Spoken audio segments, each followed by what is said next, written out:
Hey, what's up YouTube? This is my 92 Chevy Silverado, and the starter went out last night, about 7 o'clock at night, and wound up changing it in the dark, and I didn't get a chance to video record it, obviously because it was dark out. But there's a couple things I learned while I was changing it, and that's kind of what I want to go over. We'll go over it step by step. I'll show you the starter I used, and a couple tips that hopefully will help you save some time and some headache. That cost me a little bit of time and headache last night. So here we go. This is the starter I used. I ordered it from Jegs. That's the part number. It's for a small block Chevy. This is a 92 350 TBI engine. So this is what the starter looks like, and I didn't choose this for any other reason other than it was on sale for like 129 bucks. And it's 100% new, it's not rebuilt, it's lightweight, it's high torque, and it was actually cheaper than like an OEM one. So that's why I bought this one. So inside the box here, that's the old one there, just as kind of a reference. It weighs at least twice as much, and it doesn't turn the motor over nearly as fast as the new one does, even a year ago. So here's what you gotta do. It's a fairly simple process. Give yourself an hour. I think it took me maybe 55 minutes, and that was in the dark. First thing you have to do, this is a 5/16 on this truck anyway. Your positive lead on the battery, you need to disconnect this. And the reason is, in order to drop the starter down and disconnect it from the lug, you have to have some slack in this cable. So you're going to disconnect it right there, and then this first, I guess it's a loom holder or wire holder. It is a 13 millimeter. Right here, you're going to loosen or take that bolt out actually, and right there as well. Take those two bolts out, and that is all you do up here, top side. So now you're going to, whether you jack it up or not, that's up to you. I didn't need to jack it up. There's enough room under here to do all the work. So right there's the starter, and you got your transmission lines right there. They're a little bit in the way, but not too bad. So you got these two bolts here. So one there and one right there. So once you take those two bolts out, and they're 14 millimeter, then your starter is going to drop down. And you can kind of rest it like right here, and then maybe stick the other end like right through here, just to kind of hold it in place while you take that back wire off. You can see that right up in there. Not very good. It's more on the top side. But once that drops down, since you loosened your battery cables, that's going to give you the slack to pull this all the way down here. Now I would take off, there's a little tiny wire. It's coming off of this right here, I think. And it's got a, I believe it's a 5/16 or a 1/4 inch nut on it.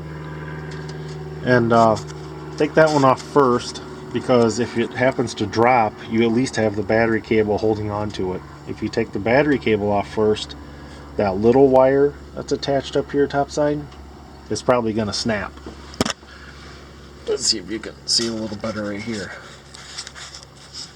So there's the battery lug, and then this one right here you don't use, but there's a little one on the other side, and that's the one that could easily break. So that's why I take that one off first. So if it does drop, you have the battery cable supporting it, and you're not going to break that little wire. So that's kind of the first little tip. And then in order to take your battery cable off, my lug actually, the copper lug coming out of the starter actually broke. So I had the copper stud going through the cable lug there with a nut on both sides, and I couldn't get it to loosen up for nothing. So I had to heat it up with the blowtorch Do not get it red hot.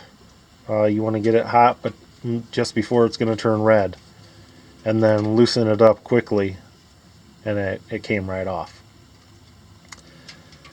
So then, once that's loose and you have your new starter in hand, like I said, you can kind of support it right here and right here.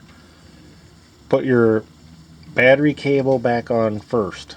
Like I said, that way if it falls off of here, if it drops out of your hands, it's not going to tear that battery cable, but that little cable that's on the opposite side of this one, that one will surely break.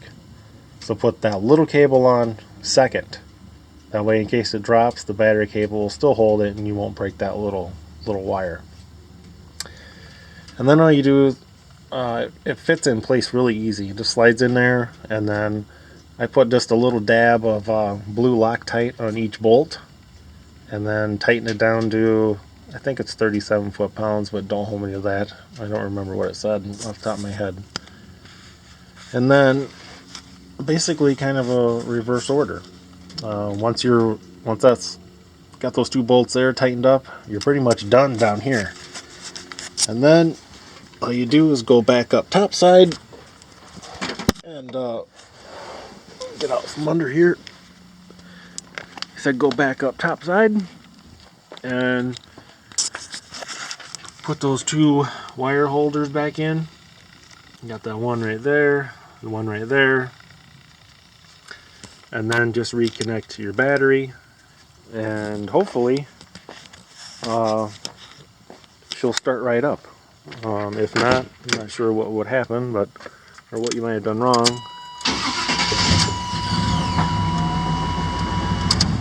Hopefully yours does that. So, and then you can call it a night. So that's just a couple little tips that I learned along the way. Is you got to have the slack in this cable for sure, or you're not going to get it loosened up down there.